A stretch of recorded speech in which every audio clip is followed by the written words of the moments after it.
तो दोस्तों फाइनली बॉलीवुड के मिस्टर परफेक्ट खान यानी कि आमिर खान के सुपुत्र जुनैद खान की मच अवेटेड फिल्म महाराजा कल ओटीटी प्लेटफॉर्म यानी कि भाई नेटफ्लिक्स पर लॉन्च की जा चुकी है। तो भाई कैसी है ये फिल्म, क्या है इस फिल्म की कहानी, क्या इस फिल्म को देखने के बाद मैं आप लोगों से ये बातें कह सकता हूँ अपनी जुबानी कि भाई मिस्टर परफेक्ट खान के सुपुत्र यानी कि जुनैद खान को एक परफेक्ट ओपनिंग मिली है, एक जबरदस्त लॉन्चिंग पैड मिली है इस फिल्म के माध्यम से। तो भाई इन सभी सवालों का जवाब मैं आपके सामने रखूंगा इस रिव्यू के माध्यम से। तो दोस्तों बने रहिएगा हमारे साथ अंत तक। हेलो फ्रेंड्स, मैं हूं नरेंद्र और मैं आपका एक बार फिर से स्वागत करता हूं हमारे चैनल यानी कि वायरल न्यूज जंक्शन में। तो दोस्तों इससे पहले कि मैं आप लोगों के सामने महाराजा के रिव्यू को रखूं भैया, उससे पहले मैं इस फिल्म को लेकर कुछ बातें आप लोगों को ऐसी कहना चाहूंगा जिसको देखने के बाद, जिसको सुनने के बाद आप ये बात कहोगे कि भाई बहुत ही पक्ते की बात आपने बताई है। अब देखिए, जब से ये फिल्म आई है ओटीटी प्लेटफॉर्म पर कि भैया इस फिल्म को लेकर ये बातें कही जा रही है कि भैया बिना किसी प्रमोशन को इस फिल्म को इतनी सफलता मिल गई है पहले ही दिन कि भैया उसको देखने के बाद ऐसा लगता है कि भाई जुनैद खान ने वाकई में फिल्म बहुत ही सही तरीके से चुना है और उनकी इस फिल्म को बहुत ही बेहतरीन तरीके से बनाया गया। तो भाई यहाँ पर हम एक बात आप लोगों से कहना चाहेंगे कि भैया जिस फिल्म को फ्री फोकट में प्रमोशन मिल रहा हो उसके लिए कोई मेकर क्या पीआर के लिए पैसे खर्च करेगा? नहीं ना। ठीक वैसे ही जैसा कि पठान को मिला था। आप लोगों को याद ही होगा कि जब शाहरुख खान की फिल्म पठान सिनेमा घरों में रिलीज होने वाली थी कि उससे पहले इस फिल्म के खिलाफ इतनी नेगेटिविटी फैली थी, या फिर कहें भैया हेटर्स गैंग को पीछे लगा दी कि भाई इस फिल्म के खिलाफ इतनी हेट फैलाओ कि जनता के बीच में ये मैसेज पहुंच जाए कि भाई इस फिल्म को हम क्यों ना देखें। हाँ, क्या है इस फिल्म में ऐसा? और भाई जब ये जिज्ञासा हमारे मानव शरीर के अंदर आती है तो अंदर आत्मा से ये आवाज निकलती कि भैया क्यों इस फिल्म के खिलाफ इतनी बातें कही जा रही है। एक बार चेक करके देखेगा कि क्या है इस फिल्म में, और यही जिज्ञासा आपको सिनेमा घर तक लेके जाती है। और ठीक ऐसा ही हुआ है भाई महाराजा के साथ। इसी जिज्ञासा के साथ इस फिल्म को देखने के लिए ऑडियंस आ गई है, क्योंकि भैया जब ये फिल्म लॉन्च होने वाली थी ओटीटी प्लेटफॉर्म यानी कि भैया नेटफ्लिक्स पर कि भैया इसको लेकर ये बात कही जाने लगी थी, ये मांग उठने लगी थी कि भैया इस फिल्म को बैन कर देना चाहिए। तो भैया क्यों बैन करना चाहिए, यही सवाल जब ऑडियंस के दिमाग में आया तो भाई इसका फायदा मिला। नेटफ्लिक्स पर लॉन्च हुई इस फिल्म को, और भाई इस मामले में तो वाईआरएफ काफी माहिर है कि भैया किस तरह से अपनी फिल्मों का पीआर तैयार करवाना है। तो भाई फ्री फोकट में प्रमोशन हो गया तो भैया काहेला पैसा खर्च करेंगे आदित्य चोपड़ा? तो भाई नहीं किया उन्होंने अपने इस फिल्म के लिए पैसा खर्च, और ये फिल्म हो गई धमाकेदार लॉन्चिंग के मामले में। और भाई इस फिल्म के माध्यम से क्या मैसेज दिया जा रहा ऑडियंस को कि भाई देखिए हमारे हिंदू समाज में काफी कुरीतियां थी अभी प्रेजेंट टाइम में क्या वो कुरीतियां हैं।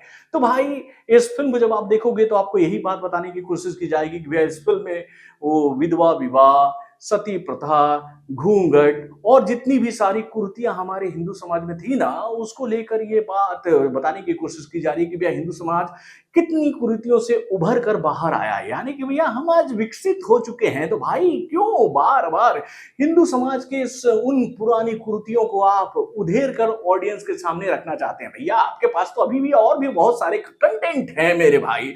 यानी कि और भी धर्मों में अभी ऐसी कई सारी कुरीतियां बची हुई हैं जिस पर आप लोगों को फिल्में बनानी चाहिए, लेकिन आप लोग फिल्में उन धर्मों को लेकर नहीं बना सकते, क्योंकि भैया वहां पर आपकी जवाबदेही बढ़ जाएगी। आपको जवाब देना पड़ेगा कि भाई तुमने हमारे धर्म को लेकर फिल्म कैसे बना ली। तो भाई चलिए, हम हिंदू समाज के लोग जो हैं वो काफी लिबरल हैं और अपनी गलतियों से बहुत कुछ सीखे हैं और आज इतना विकसित होकर हम आगे बढ़े हैं। चलिए अच्छी बात है, आपने हमारी पुरानी कुर्तियों को सबके सामने रखने की कोशिश की है इस फिल्म के माध्यम से। तो भाई जो थोड़ी बड़ी कुरीतियां अभी हिंदू समाज में बची हुई है ना, वो भी मुझे लगता है कि ऐसी फिल्मों के माध्यम से खत्म हो जाएगी और हिंदू समाज और भी विकसित होकर लोगों के सामने आएगा। ये बात आप लोगों को बतानी बहुत जरूरी थी, क्योंकि भैया ऐसी फिल्में बॉलीवुड में आनंद फानन बना दी जाती है कि भैया सॉफ्ट टारगेट कौन है, ये बात आप लोग अच्छी तरीके से जानते हैं। तो दोस्तों अगर हम लोग बात करें महाराजा के कॉन्सेप्ट की, तो भैया इस फिल्म की कहानी एक रियल इवेंट के ऊपर आधारित है। इस फिल्म की कहानी भाई गुजरात में पैदा हुए एक इंसान यानी कि करसन के लाइफ के ऊपर आधारित है, जो कि बचपन से ही भाई कुर्तियों का खंडन करता रहा। यानी कि भैया कृष्ण, जिसका अर्थ होता है कृष्ण का दास। तो भाई कृष्ण जो है वो बचपन से ही अपने समाज में फैली हुई कुरीतियों के खिलाफ आवाज उठाते रहे। उन्होंने भैया हमेशा से इस बात का विरोध किया कि क्यों विधवा विवाह नहीं हो सकता है, क्यों औरतों को घूंघट लगा के चलना है, क्यों औरतों को सती प्रथा को अपनाना पड़ेगा। इन सभी कुरीतियों के खिलाफ वो हमेशा से आवाज उठाते रहे। जब कर्शन इन सभी कुरीतियों के खिलाफ आवाज उठा रहे थे तो उन्हीं के समाज में उस वक्त एक महाराजा हुआ करते थे जिनका नाम था जेजे, जो कि भाई अपने पावर का इस्तेमाल करके, अपने प्रभुत्व का इस्तेमाल करके अपने भक्तों के साथ हमेशा शोषण किया करते थे। इस बात की जानकारी कृष्ण को जब मिलती है कि भाई किस तरह से महाराजा यानी कि जेजे भाई अपने ही भक्तों के साथ में शोषण कर रहा है, वहां की लड़कियों के साथ में गलत व्यवहार कर रहा है, इस बात को जानकर कृष्ण उनके खिलाफ आवाज उठाता है, जिसकी वजह से भाई महाराजा के चेहरे पर जो वो एक अलग सा चरित्र वाला चेहरा लगा हुआ था वो पूरी तरह से हट गया, यानी कि लोगों का विश्वास महाराजा के ऊपर से हट गया। और इसके बाद महाराजा ने कृष्ण के खिलाफ एक केस दायर किया था, यानी कि मानहानि का केस, जो कि काफी प्रसिद्ध हुआ महाराजा लिवेल केस के नाम से, जो कि 1862 की ईस्वी में किया गया था। इस केस में भाई कृष्ण ने काफी संकटों का सामना करते हुए जेजे का सामना किया और ये बात बताई कि जेजे जो है वो समुदाय के लिए कितना खतरनाक है, यानी कि भाई हिंदू समुदाय को लेकर। तो भाई उस केस में कृष्ण की विजय हुई थी और उनको बाइज्जत बरी किया गया था और महाराजा के चेहरे से मुखौटा उतरा था और उनके खिलाफ भाई सजाएं हुई थी मेरे भाई। तो इसी केस के ऊपर आधारित, इसी कॉन्सेप्ट के ऊपर आधारित है ये फिल्म, जिसमें जयदीप अहलावत और हमारे जुनैद खान ने भाई बहुत ही बेहतरीन परफॉर्मेंस किया है। तो दोस्तों नो डाउट फिल्म बहुत ही अच्छी बनी है, फिल्म का मेकिंग भी बहुत अच्छा हुआ है और इस फिल्म में नजर आने वाले सभी कलाकारों ने भी अच्छा काम किया है। अगर हम बात करें थोड़ा सा स्क्रीन प्ले और बेहतरीन होता, थोड़ा सा डायलॉग्स और अच्छे होते। और भाई मुझे जुनैद में थोड़ी सी एक समस्या नजर आई, जो कि भाई हमेशा एक थिएटर आर्टिस्ट के साथ होता है, क्योंकि भैया जुनैद को लेकर यह बात कही जाती है कि उन्होंने बॉलीवुड में एंट्री मारने से पहले काफी वक्त बिताया था भाई थिएटर में, जो कि उनके काफी काम आ रहा है। लेकिन थिएटर वाला गुण जो है उनके अभी भी नसों में दौड़ रहा है, यानी कि भैया फिल्म मेकिंग का स्टाइल थोड़ा सा अलग होता है, कैमरा वाला एक्टिंग अलग होता है और थिएटर वाला एक्टिंग अलग होता है। ये बात आप समझ सकते हो।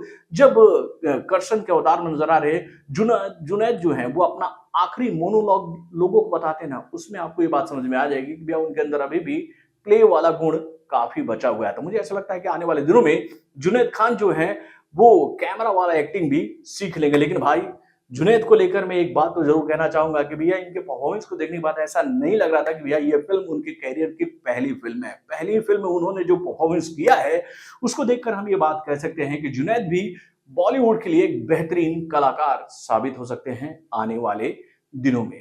तो दोस्तों इस फिल्म को देखने के बाद अगर आप लोग मुझसे ये सवाल पूछोगे कि भैया मैं इस फिल्म को कितना स्टार देना चाहूंगा, तो मैं इस फिल्म को देना चाहूंगा मेरे भाई 3.5 स्टार। और ये 3.5 स्टार मैं इस फिल्म को क्यों दे रहा हूं, तो भाई इसलिए दे रहा हूं क्योंकि भैया इस फिल्म के मेकरों ने ये बात बताने की कोशिश की है जनता को कि भाई देखो हिंदू समाज में जो कुरीतियां थी ना वो खत्म हो चुकी हैं और ये कुरीतियां उस जमाने में हुआ करती थी और इन कुरीतियों को खुद से हिंदू समाज ने खत्म करके आज एक विकसित भारत को बनाने की पहल शुरू कर दी है। तो बॉलीवुड से जुड़े और भी कई सारे खबरों को जानने के लिए हमारे चैनल यानी कि वार्न जंक्शन को सब्सक्राइब करना ना भूलिएगा और हमारे अपडेट्स को जानने के लिए बेल आइकन को जोड़ दो।